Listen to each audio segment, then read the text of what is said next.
you sort of say, given all the circumstances surrounding the club, it's excusable, and how much is a concern given obviously the way you finished the last game? Yeah, look, it's impossible to distinguish whether it's the form or whether it's what's going on outside. I don't think we'll ever know. But I thought today that our work rate and our work ethic was much better than it has been. I thought that our skill level with the ball in hand, around the contest and moving the ball from the back line through the forward line was pretty poor, and that's probably where we gave them too many goals from turnovers. So a pleasing thing for us is that I thought our energy was there, I thought our work rate was there, but our skill level certainly hasn't come back to where it was 3 or 4 weeks ago, or a month ago. Because you're spending so much time at the moment defending the legality of your training methods, do you still have time to, evaluate the effectiveness of it, given, I think, as Sam said, that it seems like there's another fade out? I know you said that there doesn't seem to be one like last year. Sorry? Rather than just defending what you're doing on the ground and saying, yeah, it's all legit, are you still able to have a chance to say, we're actually still doing it, let alone whether it's legal or not, whether we're training in the right way, because the team seems to be following? Is the question, are we still training the players day in, day out? Is that more the... Because you've got all this scrutiny on you, can you still say, all right, it might be legal with what we've done, but are we still training them the right way, considering? Yeah, I think we're still training the right way. I mean, we've certainly built a team that, when we came in, and I don't think anyone's going to recognise it, or built the team when we came in, was it 2011, 2010, I think we were the worst 16th in the competition for defence and scores against, and we've got better. We're certainly a better team than we were then, and it takes a long time to build a good team. You look at a lot of clubs around the competition, and you need 3 or 4 years to build that. And the last 4 weeks haven't been great from a football point of view, but we're still 13 wins. We're still going to play finals this year. Club's only played finals twice in 10 years or roundabout, so we believe we can build towards the finals and have a good final series, and the year will be what it will be at the end. But I think the way we train our players is certainly making them better. Yeah. Is that a question? Okay, sorry. That's all right. Do you need to refresh them mentally, or do you need to refresh them physically? What happens when you run into a roadblock? Yeah, Bruce, we train them pretty hard.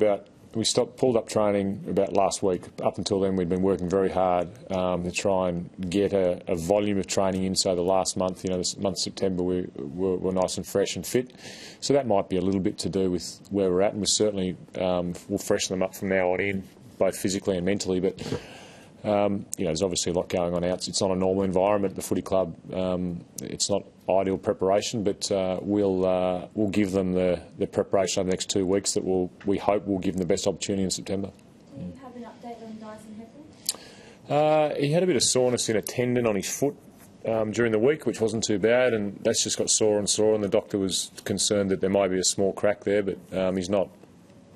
He doesn't think it's that, but we sort of took him off just to make sure that it wasn't that crack, and if it was, it didn't make it worse. Are you confident that you can turn around in 2 weeks' time to avoid another finals episode like that? Yeah, I think we are. There's certainly, people would say, why are you confident? Because we don't look like we're playing that well, and we haven't for the last 4 weeks. But, we believe that with what happened during the week with the players being cleared and they've got some confidence, you could see the spark in their eyes had come back. You could see they're looking forward to playing today, which maybe they hadn't the last couple of weeks. And I think that announcement on Tuesday may help them. Not so much this week, but as the weeks go on. So we're confident we can give a good showing in September. Yeah. You get any players back next week for Carlton James? Michael Hurley, Paddy Ryder, David Myers, David Hill comes into contention. So there's 4 that are pretty good, and 4 good players to come back. So we'd hope that in the next couple of weeks we can put a good squad out on the ground. Just with the off-field stuff, James, was it reported that you got offered a deal to take the duty play yourself and let the other 3 guys off? Is that correct? And what was your... No, that's not true. That's not true at all. I'm not sure why that was reported, but I'm unable to give the specifics, I suppose, of what was offered. But all I know is that I was charged, and the club was charged, and 3 other people were charged. But it was never put to myself or the club that if I took a guilty plea, the other 3 or the club wouldn't be charged. That's totally incorrect. That's the last one about the specifics on that, guys. Just about the game. Does today's result earlier at the G make it any tougher for you the next 2 weeks now? Because Carlton now, as a sniff of finals, again at Richmond, I guess really needs to turn its form around before finals. And both the next season. Yeah, look, I think it's whether they win or they lose, we know that we have to get in some good form, and I think that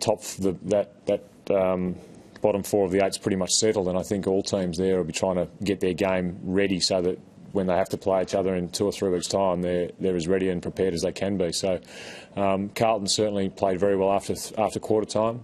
Richmond tailed off a bit, but we'll get a good indication of where we are in the next 2 weeks. Obviously playing Carlton and Richmond, and maybe the week after playing, either Port Adelaide, Carlton, or Port Adelaide, Richmond, or Collingwood in that first week in the finals. How have you rated Jake Malcolm, one in terms of his teammates, and also, I guess, in terms of his career so far? How have you gone this year? Yeah, Jake, I think, was okay in the first part of the year. We dropped him for Anzac Day, which really upset him, and he put his mind to working on his football. And since that time, he's come back in some really good form. I thought he was one of our better players today, has been for the last 10 weeks. And you can see the work ethic he's got off the track and off the field, in the training track, and the way he's building his game, that he's going to be a very good player. I think kicked 3 goals, 2 tonight, maybe had 23 possessions, was pretty good in defence too. So, yeah, he's a number 10 draft pick, and certainly living up to what a number 10 draft pick should be. So, do you have a picture in your mind of what your best forward line is? It's a bit hard at the moment because we seem to be getting injuries in that forward line. Hurley was injured for 3 weeks. Gumlin, didn't play this week because of the corky. Stewie's been out injured for 3 or 4 weeks. Paddy got reported, missed a week. Certainly, we'd love to settle it down, but it hasn't been possible with injuries and suspension. So to answer the question, no, not entirely, because we just haven't had that continuity in the back half of the year. I think the first half of the year we were pretty consistent with who played there, and we were either first for scores 4 or second, so we're doing a pretty good job. But the last few weeks, obviously, that hasn't happened.